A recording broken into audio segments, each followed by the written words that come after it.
Hello everyone, welcome back to Math Easified. তো আজকে আমাদের সেট 2 লাস্ট মিনিট রিভিশন ক্লাসের। তো ডব্লিউবিএসএসসি গ্রুপ সিডের পরীক্ষার সময় তো চলেই আসলো। ওকে, তো প্র্যাকটিস সেট 1-এর ভিডিও তোমরা অলরেডি করে নিয়েছো আশা করি। তো প্র্যাকটিস সেট 2তেও আমরা একই ধরনের 20টা প্রশ্ন, হ্যাঁ, তো 100% তোমাদের যে এক্সাম প্যাটার্নটা আছে সেটার উপর ভিত্তি করেই বানানো। ওকে, তো চলো তাহলে দেরি না করে শুরু করা যাক। আর যে সলভ পিডিএফটি আছে তোমরা আমার টেলিগ্রাম চ্যানেলে পেয়ে যাবে, এখানে লিঙ্ক দেওয়া আছে, জয়েন করে নিতে পারো, ডেসক্রিপশন বক্সে লিঙ্ক পেয়ে যাবে। ওকে, গ্রেট। তো প্রথম কোশ্চেনটা হচ্ছে আমাদের পার্সেন্টেজ থেকে। যে পার্সেন্টেজ এখানে কি বলেছে, একটি বৃত্তের ব্যাসার্ধ যদি আমরা শতকরা 1% বৃদ্ধি করি তাহলে ক্ষেত্রফলে কত বৃদ্ধি পাবে। ওকে, তো এর আগের দিনেও আমি বলেছিলাম এর ধরনের একটি অঙ্ক যে বৃত্তের ক্ষেত্রফল যদি আমরা দেখি যে এরিয়া ইকুয়াল টু কি পাই আর স্কোয়ার, তাই না? তো এখানে সূত্রের কোনো প্রয়োজন নেই, শুধু এতটুকু বোঝার জন্য সূত্রটা আমি লিখলাম। কারণ কি, দেখো এখানে আর এর ঘাত কত, আর এর ঘাত হচ্ছে 2, অর্থাৎ আর কতবার গুণ আছে, 2 বার গুণ আছে। তো আর কে আমি যদি 1% চেঞ্জ করি, দ্যাট ইজ 1% করে, কি হবে, কবার চেঞ্জ হবে, 2 বার চেঞ্জ হবে। আর কিভাবে চেঞ্জ হবে, সাকসেসিভলি চেঞ্জ হবে। সাকসেসিভলি বলতে তোমাদের এবি রুল আছে না, এবি রুল দিয়ে তোমাদেরকে করতে হবে। ওকে, তো 1% করে এবি রুল দিয়েও যদি আমরা করি তাহলে কী হবে, 1 + 1, ওকে, প্লাস হচ্ছে 1 × 1/100। ওকে, তার মানে দ্যাট ইজ কত হয়ে গেল আমাদের এখানে, যে 2%। ওকে, আর এখানে কত হচ্ছে, 0.10%। ওকে, কত হচ্ছে, তো তোমার পার্সেন্ট চিহ্ন এখানে না দিয়ে আমরা একবারে করে নিই আগে, তারপরে পার্সেন্টেজ চিহ্ন বসিয়ে দেবো। তার মানে কত হচ্ছে, 2.01% হবে।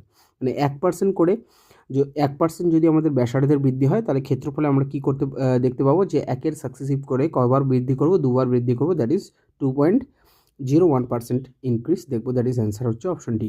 বোঝা গেল? Okay, great. Next question. Next কোশ্চেনে বলেছে যে কোনো পরীক্ষায় 62% পরীক্ষার্থী অঙ্কে ফেল করেছে এবং 52% পরীক্ষার্থী ইংলিশে পাস করেছে। ওকে, অ্যান্ড 22% উভয় বিষয়ে ফেল করেছে। তাহলে 108 জন পরীক্ষার্থী যদি দুটি বিষয়ে পাস করে তবে মোট পরীক্ষার্থীর সংখ্যা কত? খুবই ভালো অঙ্ক। কিভাবে করব এই অঙ্কটা? তো দেখো, ডিরেক্ট শর্টকাট দিয়েও আমি করে দিতে পারি, কিন্তু তোমাদেরকে একটু আমি বুঝিয়ে বলছি, রিভিশন হয়ে যাক। মনে করো এটা কিসের গণ্ডি, এটা হচ্ছে ফেলের গণ্ডি। কি, আমি এটা ফেলের ডায়াগ্রাম আঁকলাম। কি, ফেলের ডায়াগ্রাম। কেন ফেলের ডায়াগ্রামটা আঁকলাম সেটা বুঝতে হবে। আমি তো পাশের ডায়াগ্রাম আঁকতে পারতাম, তাই না? দেখো আমাদের কি বলেছে, যে 22% দুটি বিষয়ে ফেল করেছে। তো আমার উভয় বিষয়ের যে ডাটাটা দেওয়া আছে সেটা ফেলে দেওয়া আছে, তাই আমি ডায়াগ্রামটা ফেলে আঁকলাম। তারপরে দেখো ম্যাথ, অঙ্কে কত ফেল করেছে, এটা যদি ম্যাথ হয় আর এটা যদি ইংলিশ হয়, ম্যাথে ফেল করেছে কত, ম্যাথে টোটাল 62। মানে এই যে গণ্ডিটা দেখছো, আমি গ্রিন কালারের গণ্ডিটা করে দিলাম, হ্যাঁ, এই যে গ্রিন কালারের সার্কেলটা দেখছো, এই সার্কেলটা কত, 62। তার মানে এতটুকু জায়গা যদি আমাদের 22 হয় তাহলে এতটুকু কত হবে, 40, রাইট? মানে এই কথাটার অর্থ কী হলো, যে শুধু ম্যাথে ফেল করেছে কত, 40 জন বা 40% বলতে পারো, আর উভয় বিষয়ে ফেল করেছে 22 জন। আর এবার এখানে দেখো, এবার বলেছে যে তোমাদের ইংলিশে কি করেছে, ইংলিশে 52% পাস করেছে কতজন ইংলিশে, 52% ইংলিশে পাস করেছে। তাহলে ফেল করেছে কতজন, 48% কী করেছে, ফেল করেছে ইংলিশে। বুঝতে পারলে? তার মানে এই যে গণ্ডিটা আছে, আমি রেড কালার মার্ক করে দিলাম, তো 48% হবে। তো এতটুকু যদি 22 হয়ে যায়, তার মানে এতটুকু কত হচ্ছে, 26 হবে। মানে শুধু ইংলিশে ফেল করবে 26 জন। বোঝা গেল? এবার যদি আমাদের তো টোটাল স্টুডেন্ট কত, টোটাল স্টুডেন্ট হচ্ছে টোটাল স্টুডেন্ট আমরা 100% যদি ধরি বা 100 ধরি, আর এখানে পুরো ফেল করছে কতজন, ফেল করছে টোটাল ফেল হচ্ছে আমাদের কি হবে, এটা যদি যোগ করে দিই তাহলে কত হচ্ছে, যে 40 + 22 প্লাস কত হয়ে গেল, 26। ওকে, আর যোগ করলে কত হচ্ছে আমাদের, এখানে কত, 88 হয়ে যাচ্ছে, তাই না? ইকুয়াল টু আমি এখানে লিখে দিচ্ছি 88। তাহলে দেখো টোটাল স্টুডেন্ট যদি আমার 100 হয় আর সেখানে টোটাল ফেল যদি আমার কত হয়, তোমার 88 হয়, তাহলে এবার এটা যদি আমরা বিয়োগ করে দিই না, তাহলে কী পাবো, উভয় বিষয়ে পাস্ট ইন বোথ সাবজেক্ট, উভয় বিষয়ে উভয় বিষয়ে যে ডাটাটা চেয়েছে না, উভয় বিষয়ে কতজন পাস করবে সেটাই হচ্ছে আমাদের এই বিয়োগফলটার ভ্যালু হবে। দ্যাট ইজ কত হচ্ছে 12%, রাইট, 12%। এবার দেখো আমাদের কি বলেছে, এটাকে একটু ছোট করে দিচ্ছি আমি। ওকে, 1 সেকেন্ড, একটা কাজ করি, এটাকে আমি এখানে রেখে দিলাম। ওকে, 1 সেকেন্ড।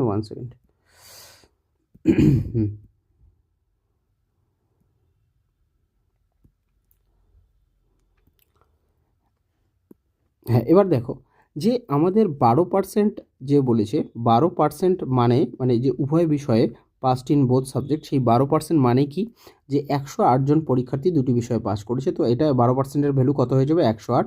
তো 1%-এর ভ্যালু কত হচ্ছে 9, দ্যাট ইজ 100%-এর ভ্যালু কত হয়ে যাচ্ছে 900।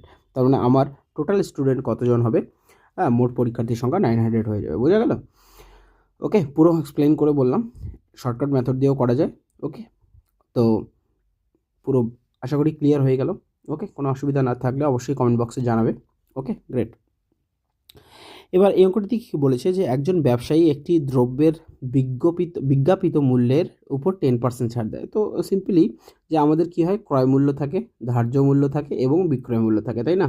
ক্রয় মূল্য, ধার্য মূল্য এবং বিক্রয় মূল্য আমরা লিখে দিলাম। যে বিজ্ঞাপিত মূল্য আছে না, এই বিজ্ঞাপিত মূল্য থেকে কত পার্সেন্ট ছাড় দিচ্ছে, 10% ছাড় দিচ্ছে। আর দ্রব্যটির ক্রয় মূল্য কত ছিল, 900 টাকা ছিল। তো এখানে 900 টাকা ছিল। ওকে, আর তারপর বলছিলাম যে মোটের উপর কত পার্সেন্ট লাভ করতে চায় সে, এই ধার্য মূল্য থেকে সে মোটের উপর কত লাভ করতে চায়, এখানে 15% প্রফিট করে বেচতে চায়। ওকে, তো দেখো এটাও এবি রুল দিয়ে করা সম্ভব। ওকে, তো আমি সাকসেসিভের কনসেপ্ট বলছি। সাকসেসিভ কেমন, যে এখানে দেখো যে প্রথমে আমি ক্রয় মূল্য থেকে ধার্য করব, কিছু একটা পরিমাণে ধার্য করব, তাই না? আবার সেখান থেকে আমি বেশি করে ধার্য করার পর তারপর আমি ডিসকাউন্ট দেবো আর মোটের উপর, তখন তারপরে আমরা কি প্রফিট আর্ন করতে পারবো। তো রেশিও মেথডে যদি আমি করি, রেশিও মেথড দিয়ে তোমাদেরকে বলছি রেশিও মেথড কীভাবে হবে। যে মনে করো যে আমাদের যে সিপি থেকে আমি এমপিতে গেলাম, এই যে দেখতে পাচ্ছ যে সিপি থেকে আমি এমপিতে গেলাম। তো এইটুকু ডাটা ব্ল্যাঙ্ক, তো আমি ব্ল্যাঙ্ক রেখে দিলাম। এবার ধার্য মূল্য থেকে আমি বিক্রয় মূল্য যাব, তো কত টাকা ডিসকাউন্ট দিয়েছি, আমি 10% ডিসকাউন্ট দিয়েছি, মানে 10 টাকায় 1 টাকা ডিসকাউন্ট দিয়েছি। তো আমাদের বিক্রয় মূল্য কত হয়ে যাবে, 9। ওকে, আর এই দুটো যদি আমি গুণ করে দিই, গুণ করলে আমার এখানে কত হবে, দেখো আলটিমেট এই দুটো এই যে দুটো পার্সেন্টেজ থাকবে এখানে, এই দুটো পার্সেন্টেজের, বুঝতে পারছো কোন জায়গায়, যে প্রথমে আমি বৃদ্ধি করে লিখবো, তারপর আমি সেখান থেকে আমি কী করে দেবো, ডিসকাউন্ট করে দেবো, তাই না? ক্রয় মূল্য থেকে ধার্য মূল্য আমরা বেশি করে মার্ক করি, তারপরে আমরা ডিসকাউন্ট দিয়ে দিই। তো সেটাই আমি এখানে লিখলাম। ওকে, এটা ব্ল্যাঙ্ক যেহেতু আমাদের নেই, সেই ডাটাটাই আমরা বের করবো, তাই ব্ল্যাঙ্ক রেখে দিলাম। এবং পরের যে ডাটাটুকু আছে যে 10% ডিসকাউন্টের, সেটা আমি 10 টাকায় 1 টাকা ছাড় দিয়ে দিলাম। আর আলটিমেটলি আমাদের কত পার্সেন্ট প্রফিট টিকলো, 15% প্রফিট টিকলো। তো 15% মানে কি, 15% হচ্ছে 20 টাকায় 3 টাকা প্রফিট, মানে আমি 23 টাকায় বেচবো। তাহলে বলো তো এখানে কত বসালে আমার 20 হবে, 2 বসালে, আর এখানে কত বসালে আমাদের 23 হবে, দ্যাট ইজ 23/9। ওকে, এবার তাহলে কি হয়ে গেল, এই যে প্রথম ডাটাটা ছিল এটা কার কার অনুপাত ছিল বলো তো, সিপি ইস্টু এমপির অনুপাত ছিল। সিপি যদি 2 হয় তাহলে আমার ধার্য মূল্য কত হতে হবে, 23/9, দ্যাট ইজ 18:23। বুঝতে পারলে, 18:23 হতে হবে আমাদের, কি আমাদের হতে হবে ক্রয় মূল্য এবং ধার্য মূল্যের অনুপাত। বুঝতে পারলে এতটুকু? ওকে, 1 সেকেন্ড।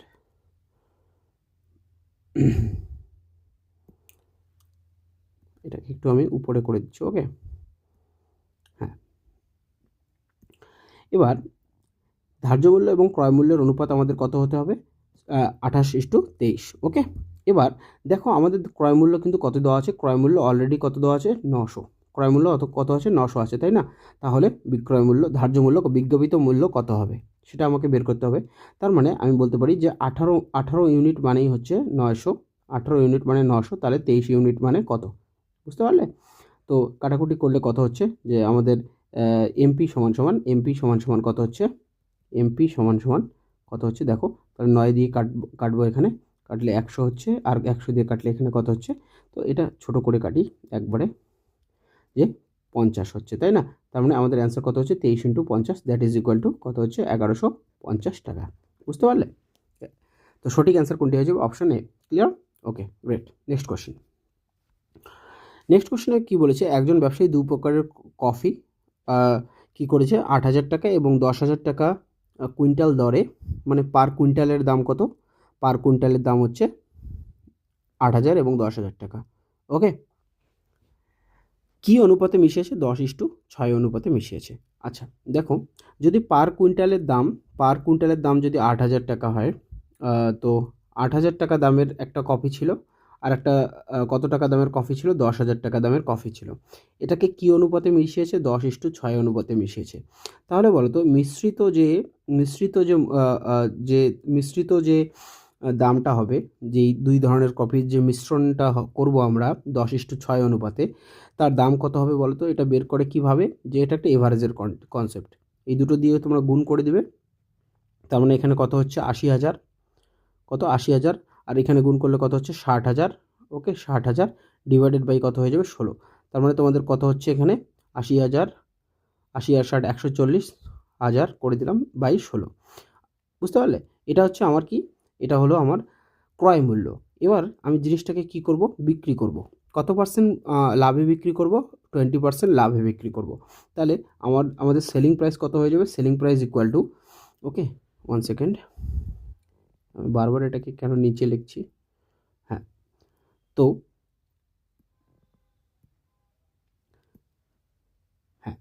তো সেলিং প্রাইস আমাদের কত হবে? সেলিং প্রাইস ইকুয়াল টু আমাদের হয়ে যাবে, এই যে ক্রয় মূল্যটা আছে, এই যে ক্রয় মূল্যটা দেখছো 1,40,000, সেটাকে আমি কি করব? 20% প্রফিটে বিক্রি করে দেবো, তাই তো? এইভাবেই তো লিখবো, 100 টাকায় 20 টাকা প্রফিট করব। তো পুরো ক্যালকুলেট করো, ইজি। ওকে, ইজিলি ক্যালকুলেট করলেই তোমাদের অ্যান্সার এখানে হয়ে যাচ্ছে। তো কত দিয়ে কাটবো? 4 দিয়ে যদি কাটি তাহলে কত হচ্ছে এখানে? 4 দিয়ে কাটলে 30 হয়ে যাচ্ছে। আবার কাটো, 2 দিয়ে কাটলে 15, আর এদিকে কাটলে কত হচ্ছে? 700। ওকে, দ্যাট ইজ ইকুয়াল টু 105, তারপরে দুটো শূন্য। ওকে, 10,500 টাকা। কত টাকা? 10,500 টাকায় যদি আমি এই মিশ্রিত কফিটা বেচি, তাহলে আমার কি হবে? 20% প্রফিট হবে। বোঝা গেল? ওকে, একদম ইজিলি করলাম, ভেঙে করছি, কোনো অসুবিধা থাকার কথা নয়। গ্রেট। চলো, তারপর কোশ্চেনে বলেছে, একটি বইয়ের তাকের বিক্রয় মূল্য কত? 2,000 টাকা।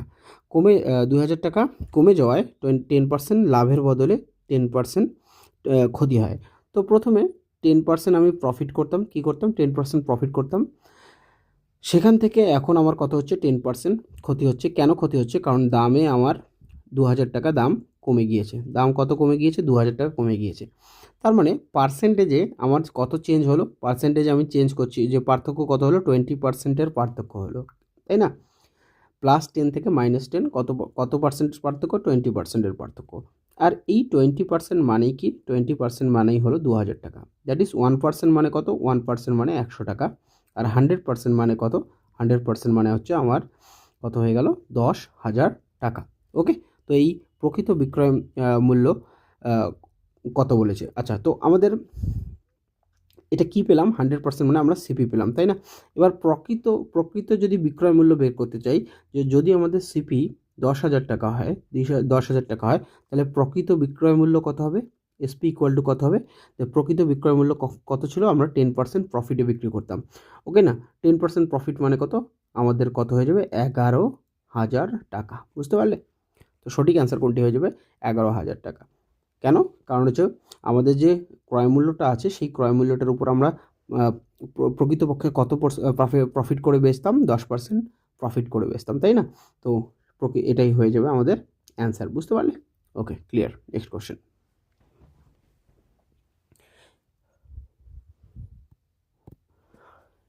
ওকে, তো এই অঙ্কে কী বলেছে, যে প্রথম বছরে কোনো একটি জেলার জনসংখ্যা 4% ছিল, বৃদ্ধি পায়, 4% বৃদ্ধি পায়, আর পরের বছর কি 5% হ্রাস পায়। আর বর্তমানে জনসংখ্যা কত? 4,94,000। বুঝতে পারলে? তাহলে 2 বছর আগে জেলার জনসংখ্যা কত ছিল? তো তোমরা কি রেশিও মেথড দিয়ে করতে পারো এটা ইজিলি। কীভাবে? যে 4% মানে কি? 4% মানে হচ্ছে, দেখো আমি লিখে দিচ্ছি, 4% মানে কত?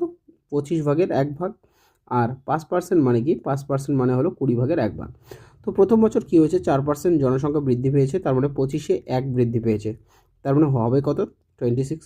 ওকে, আর পরের বছর কী হয়েছে, 5% হ্রাস পেয়েছে, তার মানে 20-তে 1 কমেছে, তখন হয়ে যাবে কত, হয়ে যাবে 19, তাই না? আর এটাকে যদি গুণ করে দিই তাহলে আমাদের এখানে কত হচ্ছে 500, আর এদিকে গুণ করলে কত হচ্ছে 494।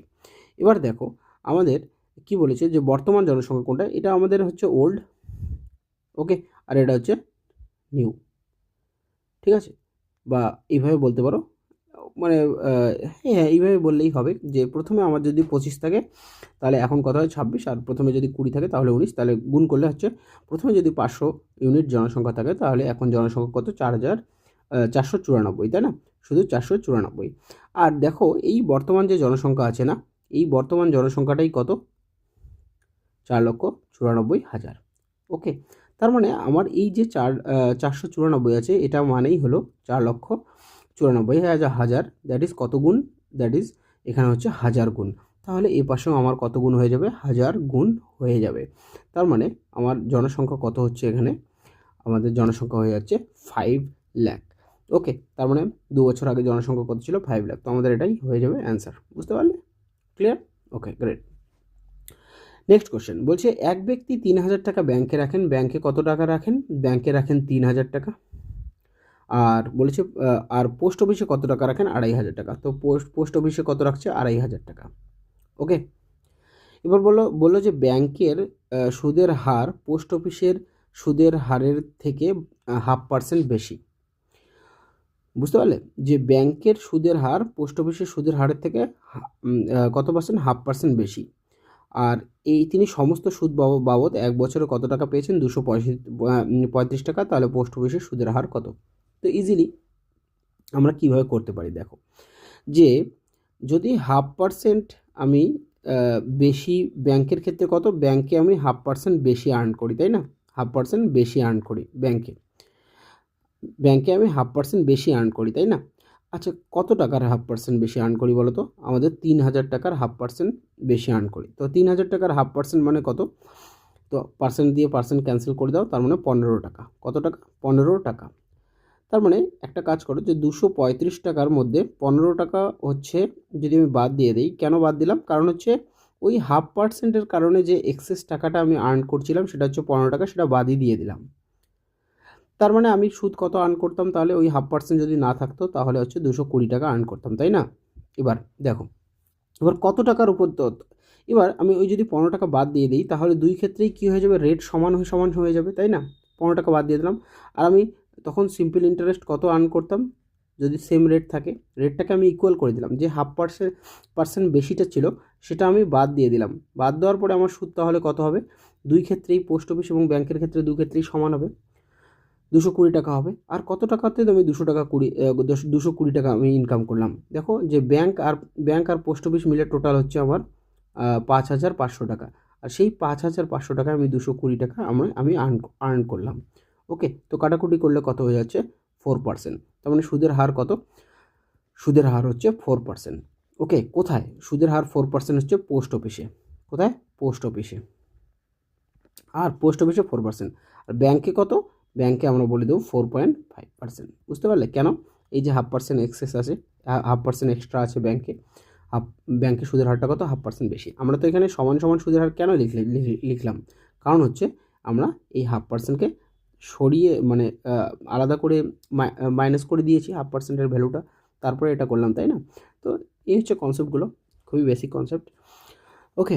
নেক্সট কোশ্চেনে কী বলেছে, 2 বছরে একটি আসলের কোনো একটা আসল, তার যে সরল সুদটা না, সেই আসলের সরল সুদ কত হয়, যে আসল যদি 5 টাকা হয় তার 5/1 কী হয়, 5/1 সরল সুদ হয়, তাহলে সুদে আসলে কত হয় বলো তো, সুদে আসলে হয়ে যায় 6 টাকা। তাহলে আমি এই যে সুদটা কত আর্ন করলাম, 1 টাকা, এই 1 টাকা সুদ আর্ন করতে, এটা কি সিম্পল ইন্টারেস্ট, 1 টাকা সুদ আর্ন করতে আমার ক বছর গেল, 1 টাকা সুদ আর্ন করতে ক বছর গেল, 2 বছর গেল, তাই না, 2 বছর গেল। এবার বলেছে যে কত বছরে ওই টাকা আসলের দ্বিগুণ হবে, আসল যদি আমার 5 টাকা হয় তাহলে সুদ আসলে কত হতে হবে, দ্বিগুণ হতে হবে। তো এখানে আমি সেক্ষেত্রে কত ইন্টারেস্ট আর্ন করব, 5 টাকায় 5 ইউনিট আর্ন করব, বা 5 টাকা আর্ন করব, তাই না। তো যদি 1 টাকা আর্ন করতে আমার 2 বছর যায়, তাহলে 5 টাকা আর্ন করতে আমার কত বছর যাবে, 10 বছর যাবে, তাই না। তো দ্যাট ইজ আমাদের অ্যান্সার কোনটি হয়ে যাবে, অপশন এ, ক্লিয়ার, একই সুদের হারে। তো ইজি, তেমন কোনো কঠিন ব্যাপার নেই। আমি মনে করি না যে এখানে আর এক্সপ্লেন করার মতো কিছু আছে। যদি আমি 2 বছরে আমি যদি ৳1 সুদ আর্ন করি, তাহলে ৳5 সুদ আর্ন করব কত বছরে? 10 বছরে, তাই না? Simple, great. Next question. আচ্ছা, তো সিম্পলিফিকেশনের এই অঙ্কটি দেখো, খুবই ইম্পর্টেন্ট বলতে পারো। তোমাদের সিম্পলিফিকেশন থেকে 2 থেকে 3টে অঙ্ক তো থাকবেই। ওকে, আচ্ছা, এটা আমি একটু তুলে নিচ্ছি, তাহলে পাওয়ার, আচ্ছা এখানে কিছু নেই তো এক্স এর কিউব দিয়ে দিলাম, তারপরে 8 মাইনাস হচ্ছে 340। আচ্ছা, এবার আমরা তাহলে সলভ করছি। দেখো এখানে দুটো গুণ আছে, তার মানে আমরা কী করতে পারি যে রুট এবং রুট গুণ হলে কী হয়ে যাবে, রুটটা উঠে যাবে, স্কোয়ার হয়ে গেল। তাহলে √8 স্কোয়ার মানে কত হচ্ছে, 8 হয়ে যাচ্ছে, আর তার মাথায় কত থাকছে, হাফ। আর হাফ মানে কি, হাফ মানে হচ্ছে আমাদের রুট, বুঝতে পারলে? ওকে, দেন এখানে 9 পাওয়ার হাফ, হাফ মানে আবার কি, রুট, বুঝতে পারলে? পাওয়ার হাফ থাকা মানে হচ্ছে রুট, এক্স কিউব, আর এখানে হচ্ছে √8 আর মাইনাস হচ্ছে 340, আর √8 দিয়ে √8 কেটে দাও। ওকে, আর এখানে কি থাকছে আমাদের, √9 মানে হচ্ছে 3, আর এক্স কিউব মাইনাস হচ্ছে 340, আর এক্স কিউব মানে কত হয়ে যাবে তাহলে, 343, that is x equal to কত হয়ে যাবে, 7। কারণ হচ্ছে 7-এর 343-এর কিউব রুট হচ্ছে 7। তো সঠিক অ্যান্সার কোনটি হয়ে যাবে, অপশন এ, বুঝতে পারলে? কারণ হচ্ছে এই যে কোশ্চেন মার্কটা আছে সেটাকে আমরা কি ধরে নিয়েছিলাম, এখানে এক্স ধরে নিয়েছিলাম, বুঝতে পারলে? Okay, great. Next question. Next question খুবই বারবার এটা নিয়ে আলোচনা হয়েছে, খুবই একটা পপুলার অঙ্ক, বারবার এসছে বিভিন্ন শর্টসেও, আমি বারবার তোমাদেরকে দেখিয়েছি এটা অঙ্ক। তো দেখে নাও কীভাবে করা যেতে পারে, আরেকবার রিভিশন হয়ে যাক পরীক্ষার আগে। 495, ওকে সরি, ইন্টু 99। ওকে, তো আমি যেটা তোমাদেরকে বলেছিলাম, এটাকে কীভাবে ভাববে, এখানে তোমরা প্লাস আকারে ভাববে, তাই না? প্লাস আকারে যদি ভাবি তাহলে কি হচ্ছে, সলভ করলে যেটা গুণ হয়ে যাচ্ছে, তো 999 ইন্টু 99 হয়ে যাচ্ছে, আর গুণ করলে কী হয়ে যাবে, এখানে 494/495 ইন্টু 99, আর এটা কাটলে কত হয়ে যায়, এখানে 5 হয়ে যাচ্ছে। এবার সাজালে কি হচ্ছে ব্যাপারটা, যে 1/5 আর 999 ইন্টু 99 প্লাস হচ্ছে এখানে কত যাচ্ছে, 494/5। ওকে, এবার দেখো এই দুটো যদি আমি যোগ করি তাহলে কত হবে, 495/5। ওকে, আর আর কত থাকছে, 99, এটা গুণ হয়ে থাকছে, আর এটা কাটাকুটি করলে আবার তোমার 99 পেয়ে যাবে। দ্যাট ইজ কত হয়ে গেল, 99 ইন্টু 999 ইন্টু 999, এখানে প্লাস চিহ্ন হচ্ছে, সরি। তো অ্যাকচুয়ালি কী হয়ে গেল, কটা আমরা 99 পাচ্ছি, 1000 টাইমস আমরা 99কে ফিরে পাচ্ছি, দ্যাট ইজ আমাদের অ্যান্সার কোনটি হয়ে যাচ্ছে, অপশন এ, বুঝতে পারলে? তো এটা তোমরা বিভিন্ন শর্টকাট দিয়েও মনে রাখতে পারো। ওকে, তেমন কোনো কঠিন অঙ্ক না। ওকে, গ্রেট। নেক্সট কোয়েশ্চেন বলেছে মধ্য সমানুপাতি। তো মধ্য সমানুপাতি বলতে কী বলো তো, যদি এ বি সি যদি 3টে পদ হয়, হ্যাঁ, সমানুপাতের 3টে পদ হয়, তো মধ্য সমানুপাতি কাকে বলবো, এখানে বিকে। আর মধ্য সমানুপাতি বের করার রুলটা তোমরা ডিরেক্টলি জানোই, যে মধ্য সমানুপাতি এখানে বি, তাহলে যদি এরা 3টা মধ্য সমানুপাতে থাকে তাহলে a/b ইকুয়াল টু b/c, আর b স্কোয়ার ইকুয়াল টু কত হচ্ছে ac, আর b ইকুয়াল টু কত হচ্ছে ac। তার মানে মধ্য সমানুপাতি বের করার রুল হচ্ছে প্রথম যে আমাদের সমানুপাতি এবং তৃতীয় সমানুপাতির গুণফলের রুট করে দিতে হয়। তো 1 এবং 4-এর যদি আমরা মধ্য সমানুপাতি বের করতে চাই তাহলে তাদের গুণফল করে কি করে দেবো, রুট করে দেবো। আর রুট করলে কি আসবে, যে 2 এবং 6, দ্যাট ইজ 1/12 আমাদের অ্যান্সার আসবে। তো অ্যান্সার কোনটি হয়ে যাবে, অপশন ডি, বুঝতে পারলে? Okay, clear, great. Next question বলছে 3টি ক্রমিক সমানুপাতি, 3টা কোনো সংখ্যা আছে, ওকে, 3টে সংখ্যা আছে ধনাত্মক সংখ্যা, যাদের গুণফল, যদি এগুলো এটা সমানুপাতি আবার গুণফল, এদেরকে যদি আমরা গুণ করি তাহলে কত পাই, 343। তাহলে প্রথম এবং তৃতীয়টির সমানুপাতি, প্রথম ও তৃতীয়টির মধ্য সমানুপাতি কত, প্রথম এবং তৃতীয়টির মধ্য সমানুপাতি কত, এটা বের করতে বলেছে মধ্য সমানুপাতিটা। আচ্ছা, 300, যে এদের তিনজনকে, এই যে 3টে সংখ্যা আছে এখানে এ বি সি যদি আমি ধরে নিই, তাহলে এই 3টে সংখ্যা যদি গুণ করি তাহলে কি পাবো, 343 পাবো। তো চলো আমরা 343-এর উৎপাদক বিশ্লেষণ করি। উৎপাদক বিশ্লেষণ যদি করি তাহলে কি পাচ্ছি, 343 7-এর কিউব, তোমরা জানো। তার মানে আর কোনোভাবে কিন্তু এটাকে 343-কে ভাঙা সম্ভব নয়। তারপরে 3টে সংখ্যা এখানে যে বলেছে, সেই 3টে সংখ্যা কি, 3টে সংখ্যাই হলো একই সংখ্যা, মানে 7। এবার এই তিনটে সংখ্যা তো একই হয়ে গেল, তাহলে মধ্য সমানুপাতি কত দেখতে পাচ্ছ? 7ই দেখতে পাবে, তাই না? কারণ হচ্ছে তোমরা যদি গুণ করে রুট করো তাহলে 7ই তো আসবে, তাই না? তো অ্যাকচুয়ালি অঙ্কটা ভাষা দিয়ে হয়তো তোমাদেরকে কনফিউজ করার চেষ্টা করেছে, কিছুই না ব্যাপারটা। তোমরা 343-এর কী করে দিলে, উৎপাদক বিশ্লেষণ করে দিলে এবং দেখলে যে 3টে 7 ছাড়া আর অন্য কোনো সংখ্যা আসা সম্ভব নয়, ঠিক আছে? তো 343-কে যদি আমরা উৎপাদকে বিশ্লেষণ করি তার মানে আমরা 3টে 7ই পাবো। আর এই আর যেহেতু বলেছে 343 হলো এদের গুণফল, তার মানে সংখ্যা 3টি কি 7ই হবে এবং তাদের মধ্যে সমানুপাতিও কী হবে? 7ই হবে। খুবই বোঝা গেল? ওকে, ক্লিয়ার। হ্যাঁ, তো এবার পরের অঙ্কটি কী বলেছে যে প্রতি 1 ঘন্টা পর পর একটি গাড়ি 2 কিলোমিটার স্পিড বাড়ে, ওকে? এবং যদি প্রথম ঘন্টায়, তো 1 ঘন্টা পর পর কত বাড়ে? 1 ঘন্টা পর পর প্রথম ঘন্টা, দ্বিতীয় ঘন্টা, তৃতীয় ঘন্টা, এভাবে কত ঘন্টা চলবে গাড়িটি? দেখো 12 ঘন্টায় মোট কত দূর যাবে সেটা আমাকে বের করতে হবে। এবার প্রথম ঘন্টায় কতটুকু আছে দেখো, প্রথম ঘন্টায় আমাদের বলেছে 35 কিলোমিটার যাচ্ছে। কত কিলোমিটার? 35 কিলোমিটার। তাহলে পরের ঘন্টায় কতটুকু যাবে? 2 বাড়বে, তো 37 হয়ে যাবে। তারপরের ঘন্টায় কতটুকু বাড়বে? আরও 2 বাড়বে, 39 হয়ে যাবে। এইভাবে আমাদের 12তম পথটি কত হবে এবং তাদের টোটাল ডিস্টেন্সটা আমাদের কত হবে সেটা আমাদের বের করতে হবে। এবার 12তম পথটা কতটুকু হবে সেটা আমরা কিভাবে বের করব? তো দেখো, এটা হচ্ছে আমাদের কি, এই যে অ্যারিথমেটিক প্রোগ্রেশন বা সমান্তর প্রগতির অঙ্ক। কি প্রগতি? সমান্তর প্রগতি, সমান্তর প্রগতি, সমান্তর প্রগতি। এবার সমান্তর প্রগতিতে কি হচ্ছে যে আমাদের যে 12 নম্বর টার্মটা আছে সেটা ইজ ইকুয়াল টু কি, যে শুরুর টার্মটা, এটার ফর্মুলাটা হচ্ছে এই যে a plus n minus 1 into D. শুরুর টার্মটা যদি 35 হয় আর 12 নম্বর টার্মটা আমাকে বের করতে হবে, আর ডি মানে হচ্ছে পার্থক্য, 2 2 করে বাড়ছে, তাহলে 35 ইন্টু হচ্ছে কত? 22। ওকে, দ্যাট ইজ ইকুয়াল টু কত হচ্ছে? 57। তার মানে আমার এই যে 12 ঘন্টা পর 12 ঘন্টার যে সময়টা, সেই সময়টাতে, সেই ঘন্টাটাতে আমরা কত কিলোমিটার যাব? সেই ঘন্টাটাতে আমরা যাব 57 কিলোমিটার।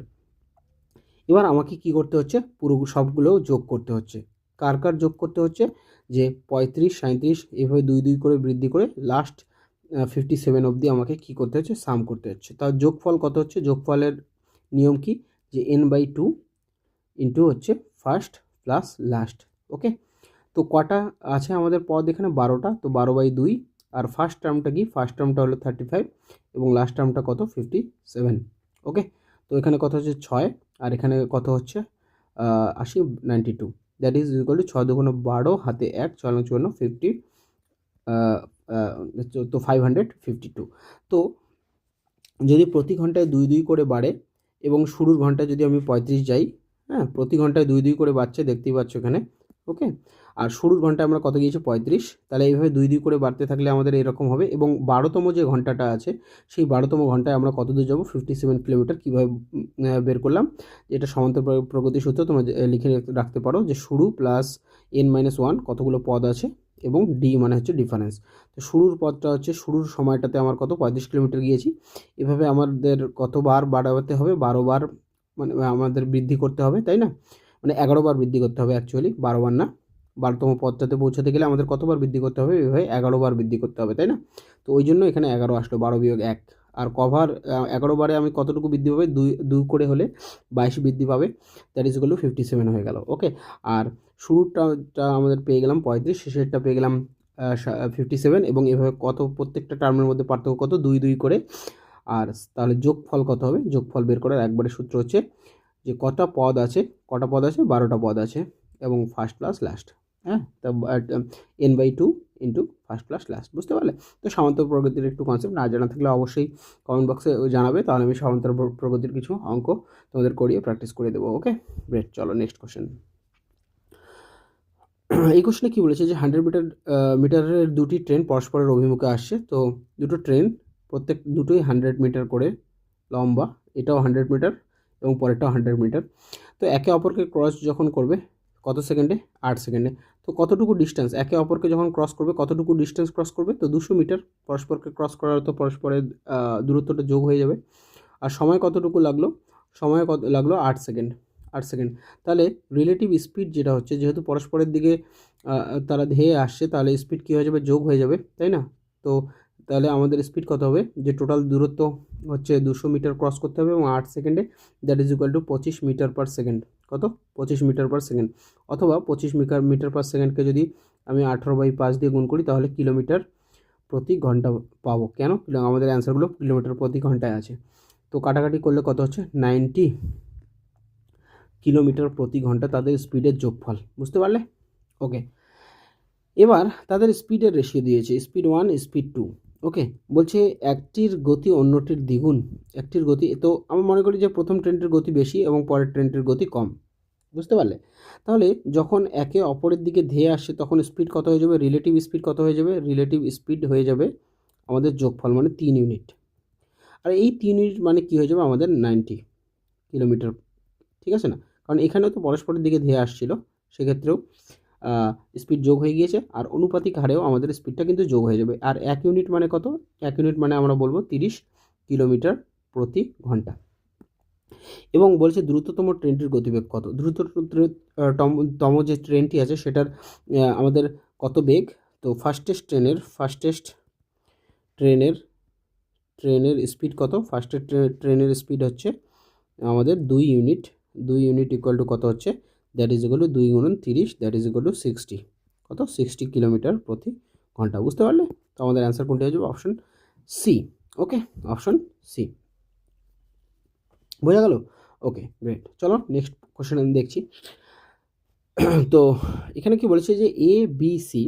দেখো তোমরা কিন্তু পেন অ্যান্ড পেপার নিয়ে বসে প্রথমে চেষ্টা করবে, তারপরে দেখবে যে সলিউশনটা আমি কীভাবে করছি। ওকে, তো এ বি সি আমাদের কত দিনে করতে পারে কোনো একটি কাজ? 15 দিনে। আর বি কত দিনে করতে পারে? 30 দিনে। এবং সি কত দিনে করতে পারে? 40 দিনে। তো তোমরা টোটাল কাজটা ধরে নেবে। এখানে টোটাল কাজ কত? আমরা 20 ইউনিট ধরে নিচ্ছি। তাহলে এ বি সি একদিনে কতটুকু করতে পারে? 8 ইউনিট। আর বি কত? 4 ইউনিট। এবং সি কত ইউনিট? 3 ইউনিট। তাহলে এ কতটুকু করবে বলো তো? এ হয়ে যাবে আমাদের কত? এ হয়ে যাবে আমাদের 8 থেকে, দেখো 7 বিয়োগ করে দিলাম। কেন? এই যে 8 হচ্ছে 3 জনেরই, আর সেখান থেকে বি সি বাদ দিয়ে দাও। তাহলে এর কত হচ্ছে? এর আমাদের এখানে হয়ে গেল 1 ইউনিট। ওকে, তাহলে এর সময় কত? এস টাইম এর কত দিন লাগবে? যদি আমরা পুরো কাজ 100 ইউনিট আর এ পার ডে একটা করে 1 ইউনিট করে কাজ করে, দ্যাট ইজ এর পুরো কাজটা করতে একা যদি করতে চায় তাহলে 100 এর এই একা কাজটি কতদিন লাগবে? 120 দিন সময় লাগবে। বুঝতে পারলে? দ্যাট ইজ আমাদের অ্যান্সার কোনটি হয়ে গেল? Option C. ক্লিয়ার? একদম সোজা অঙ্ক দিয়েছে এটা। তারপরে বলছে একটি বন্যার শিবিরে 1000 জন মানুষের খাবার আছে। 100 দিনের খাবার ছিল। ওকে, 100 দিনের খাবার ছিল। এবার 25 দিন পরে, তো 25 দিন ধরে তারা খেয়ে ফেললো, তার মানে তাদের কাছে আর কত দিনের খাবার আছে? 75 দিনের। এবার কি হলো? এবার হলো এটা যে তাদের কাছ এখান থেকে কতজন লোক চলে গেল? 250 জন লোক চলে গেল। তো এখন 1000 জন লোক 25 দিন তো খেয়ে ফেলেছে, তার মানে তাদের কাছে খাবার কত দিনের আছে? 75 দিনের আছে। এখন লোক 250 জন কমে গেল, দ্যাট ইজ তাদের কাছে 750 জন লোক আছে। আর এই খাবারটা চলে যাওয়ার পরে অন্য বাকি লোকেদের অবশিষ্ট খাবার কতদিন চলবে? তো কতদিন চলবে? তো এক্স এর ভ্যালু আমাদের বের করলেই হয়ে যাচ্ছে এখানে। তো আমরা কাটাকুটি করলে 10, দ্যাট ইজ 10 দিয়ে এখানে কাটলে 100। তো আমাদের এই যে বাকি 750 জন লোক আছে তাদের খাবারটি কতদিন চলবে? 100 দিন চলবে। দ্যাট ইজ আমাদের অ্যান্সার কোনটি হয়ে যাচ্ছে 100 দিন, মানে অপশানে। বোঝা গেল? খুবই ইজি রেখেছি, দুটো কোশ্চেনই এখানে ইজি আছে। বুঝতে পারলে? ওকে, চলো টাইমের নম্বরকে কোশ্চেনগুলো ইজি ছিল। এবার পরের অঙ্কটা খুবই ইম্পর্টেন্ট, খুবই দারুণ অঙ্ক এটা। দেখো যে দুজন শ্রমিকের মজুরির অনুপাত কত। যে এ এবং বি এর মজুরির অনুপাত হচ্ছে 4:3। 4:3। এবার যদি একজনের কাছ থেকে আমি 9 টাকা কমিয়ে দিই, বুঝতে পারলে? এটা কিন্তু আমাদের কি 4 ইউনিটে আছে। ওকে, এবার মনে করো যে একজনের কাছ থেকে কত কমিয়ে দিলাম? 9 টাকা কমিয়ে দিলাম, আর একজনকে 9 টাকা বাড়িয়ে দিলাম। এটা কিন্তু অরিজিনালি 9 টাকা। ঠিক আছে, আমি কী করলেন রুপিস করে দিই। রুপিস 9 টাকা একজনের কাছ থেকে, প্রথম জনের কাছ থেকে কমিয়ে দিলাম। যদি প্রথম জনের কাছ থেকে 9 টাকা কমিয়ে দিই এবং দ্বিতীয় জনের কাছে 9 টাকা বাড়িয়ে দিই, তো বাড়িয়ে দিলাম, তাতে অনুপাতটা কী হয়ে যায়? সেই অনুপাতটা যে আছে সেটা চেঞ্জ হয়ে যায়, উল্টে যায়, 3:4 হয়ে যায়। সেক্ষেত্রে তাদের মজুরি অনুপাত পূর্বোক্ত অনুপাতের বিপরীত হয়ে যায়। হয়ে গেল এইটা। তাহলে প্রথমে তাদের মজুরির অনুপাত কত ছিল? 4:3। আর এখন একজনের কাছ থেকে 9 টাকা নিয়ে আরেকজনকে 9 টাকা দিয়ে দিলে কি হচ্ছে? অনুপাত আমাদের উল্টে যাচ্ছে। ওকে, আচ্ছা, এবার তো বেসিক্যালি কি হচ্ছে দেখো তো, এখানে আমাদের প্রথম যে ব্যক্তিটি ছিল সে প্রথমে 4 ইউনিট যদি মজুরি পায়, এখন 3 ইউনিট পাচ্ছে। তার মানে কত ইউনিট কম পাচ্ছে? 1 ইউনিট। 1 ইউনিট কী পাচ্ছে? কম পাচ্ছে। আবার এই ব্যক্তিটি, দ্বিতীয় ব্যক্তিটি কী হচ্ছে? 1 ইউনিট কী পাচ্ছে? 1 ইউনিট বেশি পাচ্ছে। কেন? এই 1 ইউনিট আমি কি করেছি, প্রথম জনের কাছ থেকে 9 টাকা নিয়ে পরের জনকে 9 টাকা দিয়েছি। তার মানে ইউনিটে কি হচ্ছে, ইউনিটে অনুরূপভাবে দেখো, আমি 1 ইউনিট কমে যাচ্ছে, আর একজনের 1 ইউনিট বেড়ে যাচ্ছে। টাকাতে যার কাছে 9 টাকা কমে তার কাছে ইউনিটে 1 টাকা কমে, 1 ইউনিট কমে।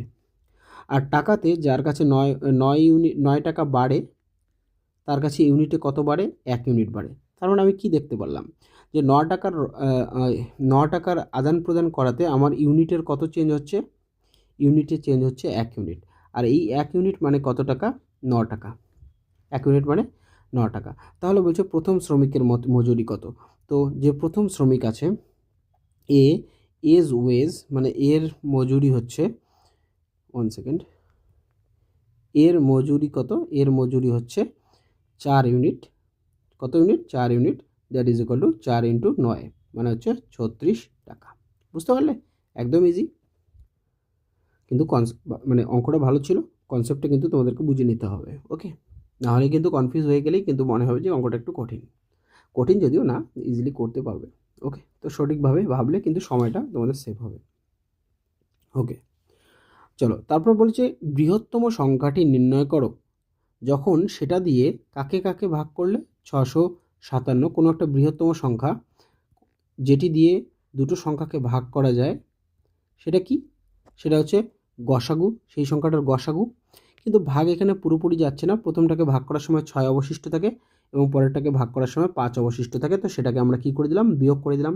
তার মানে সংখ্যাটা কি দাঁড়াচ্ছে? 16, 51 এবং 20, 32। এই 20, 32 এবং 1651 হচ্ছে সেই সংখ্যাটা যাকে এই যে গসাগুটা আছে সেই গসাগুটা দিয়ে গিয়ে পুরোপুরি ভাগ যায়, পুরোপুরি ভাগ যায়। কিন্তু এটাকে ভাগ যাচ্ছিল না, কারণ হচ্ছে এখানে কি হচ্ছে? অবশেষ থাকছে। তো আমরা সেই অবশেষটা বিয়োগ করে দিলাম। তার মানে এখন যে সংখ্যাটা আছে সেটাকে আমরা কি করতে পারবো? পুরোপুরি ভাগ করতে পারবো। এবার তাহলে আমাদের সিম্পল অ্যান্সার কি? আমাদের বলেছে যে বৃহত্তম কোন সংখ্যা দিয়ে এই দুটো সংখ্যাকে ভাগ করলে। তো বৃহত্তম কোন সংখ্যা?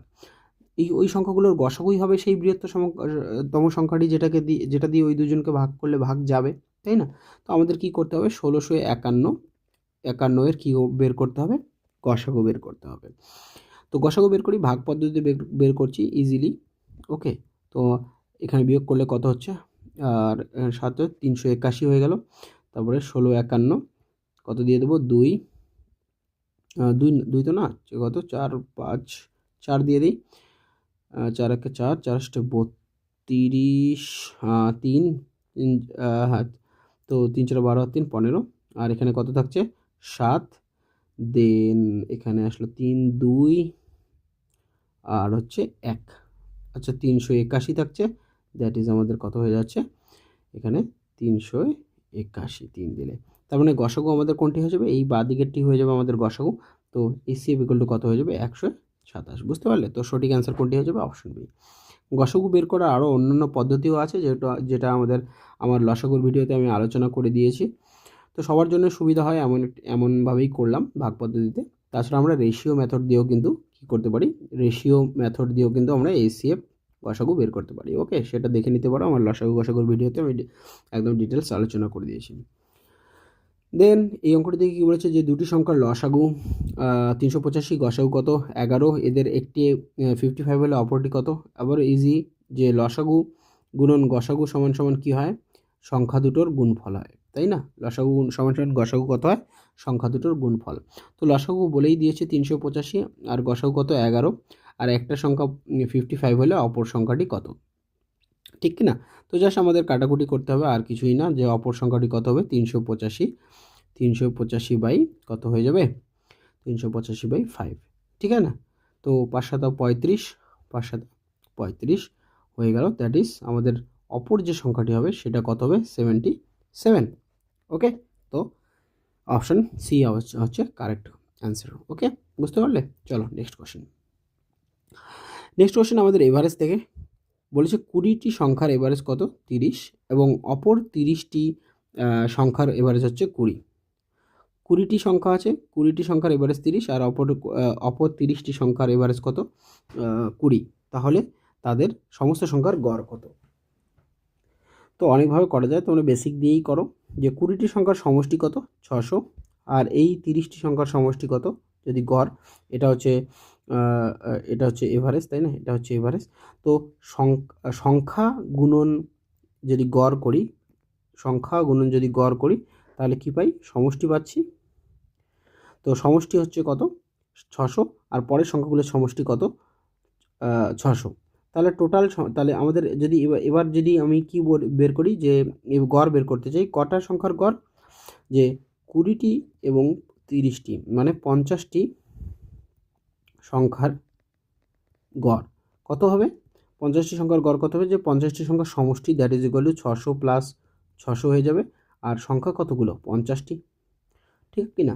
তো আমাদের 1200/50, দ্যাট ইজ ইকুয়াল টু কত হয়ে যাচ্ছে? কত হচ্ছে? হ্যাঁ, 5 একে 5, হ্যাঁ 5 18 হয়ে গেল। না, কত হচ্ছে? 24, তাই না? আমি ভুল লিখছি, 24। ওকে, তো আমাদের অ্যান্সার কত হয়ে গেল? 24। বুঝতে পারলে? তার মানে 50টি সংখ্যার গড় এখানে কত হয়ে যাবে? 24 হয়ে যাবে। কেন বলো তো? কারণ হচ্ছে 20টি সংখ্যার গড় যদি 30 হয়, 20টি সংখ্যার সমষ্টি কত হয়ে যাবে? 600। অনুরূপভাবে 30টি সংখ্যার গড় যদি 20 হয়, তাহলে সমষ্টি কত হয়ে যাবে? 600। আর এই দুটো সমষ্টি যদি যোগ করে দিই, তাহলে আমরা পাচ্ছি কি? 50টি সংখ্যার সমষ্টি পাচ্ছি। আর সেই সমষ্টিকে তাদের সংখ্যা অর্থাৎ 50 দিয়ে যদি আমি ভাগ করে দিই, তাহলে গড় পাচ্ছি। তো কাটাকুটি করলে হচ্ছে 5 24 120, দ্যাট ইজ আমাদের অ্যান্সার কোনটি হয়ে যাবে? অপশন বি, সমস্ত সংখ্যার গড় কত হয়ে যাবে? আমাদের 24। বুঝতে পারলে? তো এই ছিল আমাদের প্র্যাকটিস সেট 2। হোপ কিছু ইম্পর্টেন্ট অঙ্ক তোমরা দেখতে পারলে এবং কিছু কনসেপ্টেরও রিভিশন হয়ে গেল। ওকে, তো এই ধরনের আরও ভিডিও পেতে অবশ্যই আমাদের চ্যানেল ম্যাথ ইজি ফাইটে সাবস্ক্রাইব করুন, অ্যান্ড চ্যানেলে কমেন্ট, লাইক, শেয়ার করতে ভুলবেন না। Thanks for watching, bye bye.